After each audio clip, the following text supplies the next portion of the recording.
Or for example, for me, like my goal was obviously we all dreamed of making Team Canada. I'm not at the Olympics right now, but I'm in Spain and I'm enjoying my life. So hard work pays off.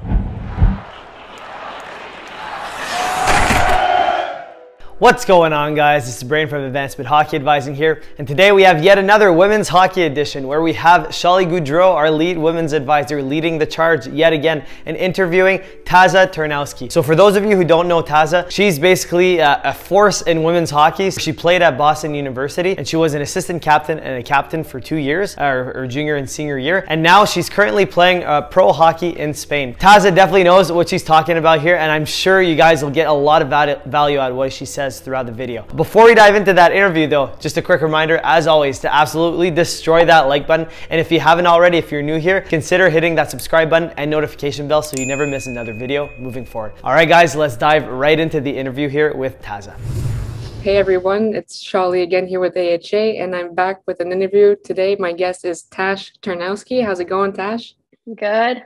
Nice to be with you guys. Yeah, awesome. So I guess to get us started, why don't you tell us a little bit about yourself, like where you played and where you are right now?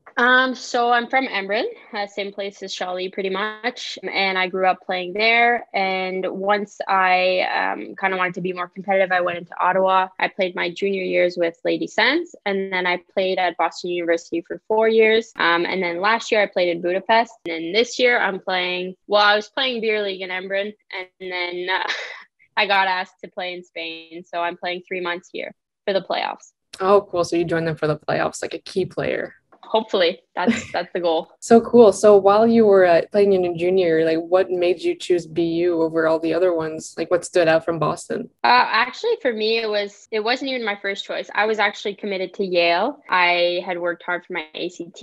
I got into Yale. But the problem is that for Ivy Leagues, they don't give scholarships. They give financial aid. And so the estimate was far from what it actually was. So I had to decommit. The coaches were super understanding. And it was hard, but I had to start looking at other schools. And so I revisited some schools I had seen. I visited some that I hadn't seen, and I hadn't seen BU. So I went there and I absolutely loved it. Coming from a small town, I knew I wanted to step out of my comfort zone and be in a city. But the cool thing about BU was it kind of had a small town feel on campus. So I kind of had a best of both that way. And then on top of that, my aunt lives in Boston. So a win-win, family close by, and everything kind of fell into place. Yeah, that's awesome too, especially having family far from home. It must have really helped. So just circling back to your Yale experience, like how did you manage talking to the coaches saying that you couldn't really actually commit to them? Well, I think this is something that they've had before.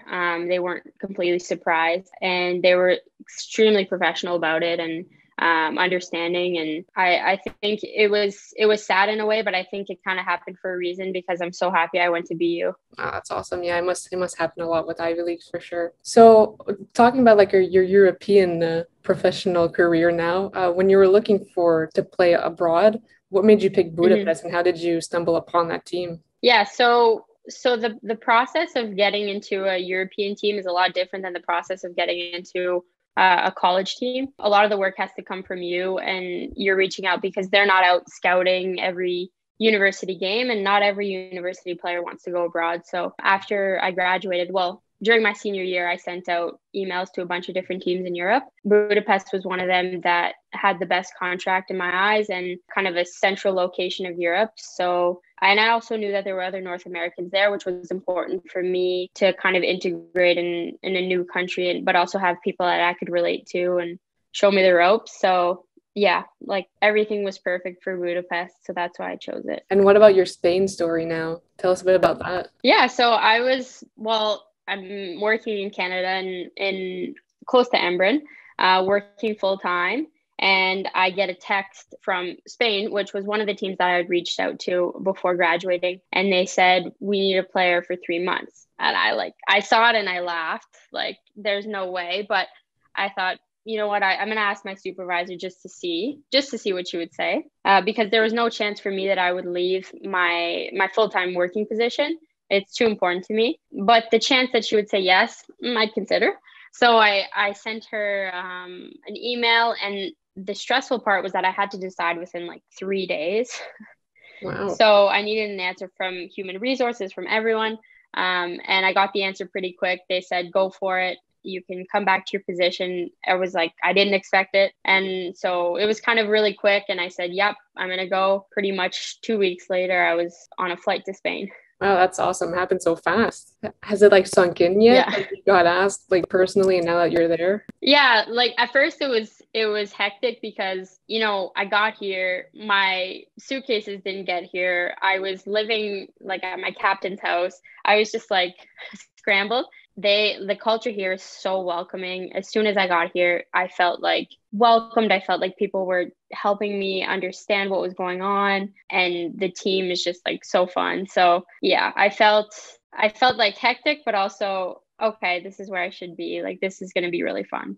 Oh, that's awesome. Especially the fact that everyone's so welcoming too. That must have been super cool. Yeah, for sure. Right on. So now, like, we'll circle back to your college career at BU. You want to talk to us a bit about how was it managing like your schooling and like a busy hockey schedule? Yeah, I think high school in general prepared me well for that, being in the PWHL. I almost said PWHPA, PWHL, and yeah, I think just the balance, it started in high school, and then when I got to BU, I saw there's so many resources. There's the athletic student resources. Like it's almost hard to do poorly because they give you so much. And then just living with teammates all the time, like your schedules are the same. So when I see my roommates doing work, well, I better get to my desk and do work too, because after that, we're going to have practice or whatever. So I think for me, it was pretty easy to adjust to that schedule.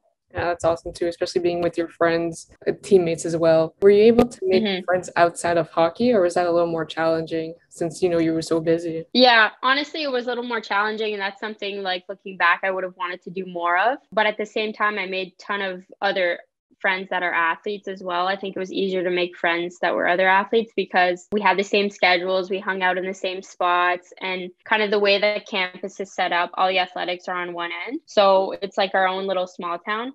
And then when you cross the bridge and you go to the other side of campus, it's like a whole new world and so many people and so many cool people that I wish I would have met. But just due to our schedules and things like that, it was easier to make friends within athletics. Yeah, that's cool too. They're the same qualities that you guys share too. Yeah. Speaking of qualities, you were a captain at Boston. What were the responsibilities that you had that made the coaches decide to pick you? Well, actually, the cool thing is that my team picked me. We do a team vote. Ultimately, it's the coach's decision, but for me, it was great that my team picked me. And then for responsibilities, I think it was great because in my first year as a junior captain, we were three captains.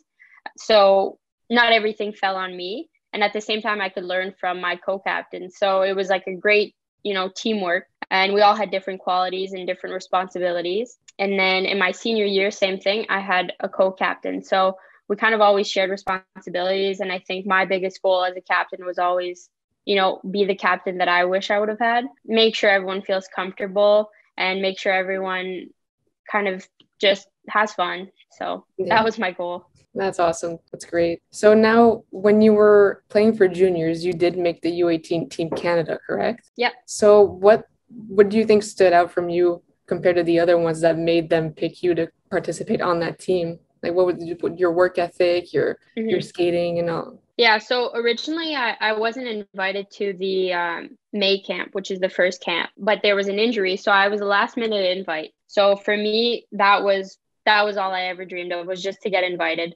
And I went and kind of just did all the tests. I did well.